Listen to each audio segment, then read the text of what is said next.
Island kitchen മതിയെന്ന് ഞാൻ അങ്ങനെ ഫസ്റ്റ് മൂപ്പരോട് പറഞ്ഞു, ഐലൻഡ് കിച്ചൺ നമുക്ക് നോക്കാം. അതെങ്ങനെയാവും നമ്മുടെ വീട്ടിന്റെ ഉള്ളിൽ സ്യൂട്ട് ആവുക അതൊന്നും അറിയില്ലായിരുന്നു. നമുക്ക് ഐലൻഡ് കിച്ചനെ കുറിച്ച് ഒന്ന് പഠിക്കാമെന്ന് ഞങ്ങള് രണ്ടാളും അങ്ങനെ തീരുമാനമായി.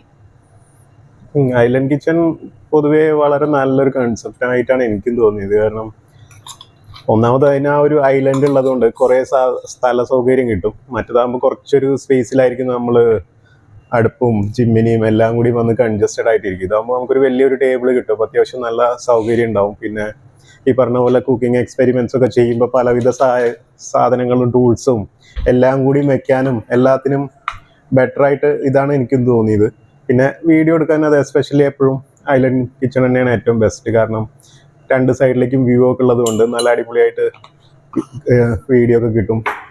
പിന്നെ വെളിച്ചം, ലൈറ്റ് ഒരു പ്രത്യേക ഘടകമാണല്ലോ നമ്മൾ വീഡിയോ ഒക്കെ എടുക്കുമ്പോൾ.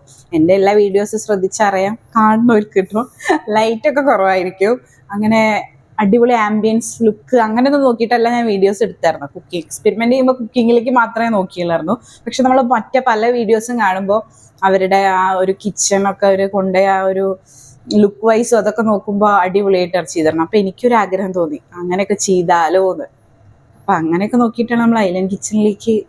പിന്നെ ഐലൻഡ് കിച്ചന് വേറൊരു പ്രധാനപ്പെട്ട ഒരു കാര്യമുള്ളത് എന്താന്ന് വെച്ച് കഴിഞ്ഞാൽ ഒരു കണക്ടിവിറ്റി ഉണ്ടാവും. നമ്മൾ സത്യം പറഞ്ഞു കഴിഞ്ഞാൽ ബ്രേക്ക്ഫാസ്റ്റ് കൗണ്ടർ എന്നുള്ള കൺസെപ്റ്റ് കംപ്ലീറ്റ്ലി ഐലൻഡ് കിച്ചൺ ആയതുകൊണ്ട് നമ്മളത് ഒഴിവാക്കിയിട്ടുണ്ടായിരുന്നു. കാരണം അതിൻ്റെ ഒരു ബേസിക്കലി ഒരു ആവശ്യം വരുന്നില്ല. കാരണം ഇതിൻ്റെ ഒരു സൈഡിൽ തന്നെ നമുക്ക് സ്റ്റൂൾ ഇട്ടിട്ട് ഇരുന്ന് ഭക്ഷണം കഴിക്കാൻ, അത്യാവശ്യം ലഘുഭക്ഷണമൊക്കെ കഴിക്കാൻ നല്ലൊരു ഓപ്ഷനാണ്. പിന്നെ അതിനൊരു ബ്രേക്ക്ഫാസ്റ്റ് കൗണ്ടർ എന്ന് പറഞ്ഞിട്ട് നമ്മൾ വേറൊരു സാധനം ചെയ്യേണ്ട ആവശ്യമില്ല. അപ്പോൾ നമുക്ക് ആ ഒരു രീതിയിലുള്ള സേവിങ്സും കാര്യങ്ങളും കൂടി ഉണ്ട്. പിന്നെ അതേപോലെ ഡ്യുവൽ ആയിട്ടുള്ള ഇത് ഒഴിവാക്കാം. അതെല്ലാം ഐലൻഡ് കിച്ചൺ കൊണ്ടു കഴിഞ്ഞാൽ നമുക്ക് കിട്ടുന്ന കുറച്ച് അഡ്വാൻറ്റേജസ് ആണ്.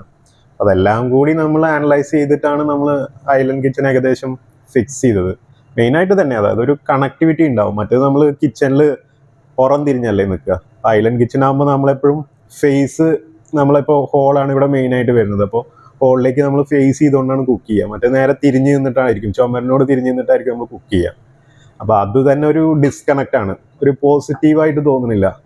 നമ്മളെപ്പോഴും പുറന്ന് ബാക്കിൽ തിരിഞ്ഞ് നിൽക്കുകയല്ലേ. അതിപ്പോൾ പ്രത്യേകിച്ച് നമ്മളിപ്പോൾ ഹോള് പോലെ ഇങ്ങനെ ഓപ്പൺ ആയിട്ട് കിച്ചൺ ചെയ്യുമ്പോൾ അതൊരു ഒട്ടും ഒരു ഫ്രണ്ട്ലിനെസ് തോന്നില്ല, അതേപോലെ ഒരു കണക്ടിവിറ്റി ഫീൽ ചെയ്യില്ല. ഇതാകുമ്പോൾ ആ ഒരു പ്രശ്നങ്ങളൊന്നുമില്ല, എപ്പോഴും ലൈവ് ആയിരിക്കും.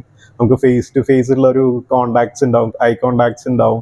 അതേപോലെ ഇപ്പോൾ ഗസ്റ്റ് ആരെങ്കിലും ഉണ്ടെങ്കിലും നമുക്ക് അവരോട് സംസാരിച്ചുകൊണ്ട് തന്നെ നമ്മളുടെ ആക്ടിവിറ്റീസ് എല്ലാം നമുക്കിവിടെ ചെയ്യാം.